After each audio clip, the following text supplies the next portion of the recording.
या दुसऱ्या घटना घडतात, महिला हमीच रस्त्यावर येतात, मग न्याय काही जांच व्हायला पाहिजे का नाही उच्चस्तरीय?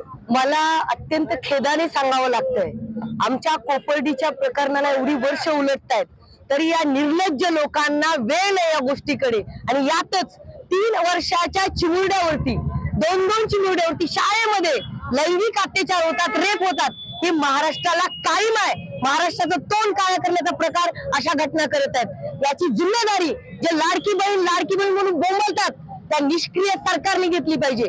आजच्या घडीला महिलांना 1500 रुपये नकोय, आम्हाला सुरक्षता पाहिजे, आम्हाला हक्काचं व्यासपीठ मोकळा श्वास पाहिजे। 3 वर्षाचं बाळ, ते मी लहान बाळ म्हणते, बाळ जे मांडीवर खेळतं ते आज या राज्यात देशात सुरक्षित नाही। हा संपूर्ण प्रकार हे फेल्युअर या तिघाडी खोटे सरकारचा आहे। आणि देवेंद्रजी मध्ये थोडी जरी लाज शिल्लक असेल तर त्यांनी राजीनामा द्यावा, ही आमच्या समस्त महिलांच्या मुलींच्या वतीने मागणी आहे। आज कोपर्डीला एवढे वर्ष झाले, काय न्याय दिलाय त्यांनी?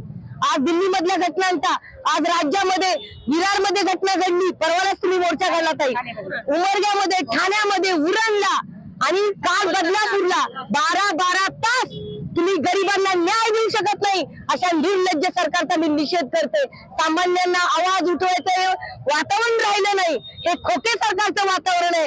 आणि जनता रस्त्यावर उतरल्यानंतर बदलापूर रेल्वे स्टेशनला लोक रस्त्यावर उतरल्यावर या नालायकांना जाग आली। आम्ही निषेध करतो, आम्ही लोकशाहीची मागणी करतो आणि हे सरकार बरखास्त करून एक चांगलं सरकार यावं आणि न्याय मिळावा ही आमची अपेक्षा आहे। आज राजकारणाने बाजूला ठेवतो, आज मी सांगते, पक्षी आमच्या सगळे झेंडे बाजूला ठेवून एक स्त्री म्हणून आम्हाला जर आमच्या महिला मुलींना न्याय मिळत नसेल, एकाही नेत्याची गाडी रस्त्यावर आम्ही फिरू देणार नाही।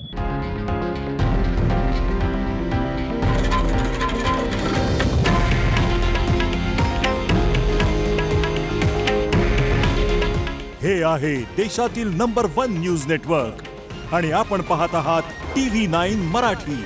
काळजी तुमची, हित महाराष्ट्राचं।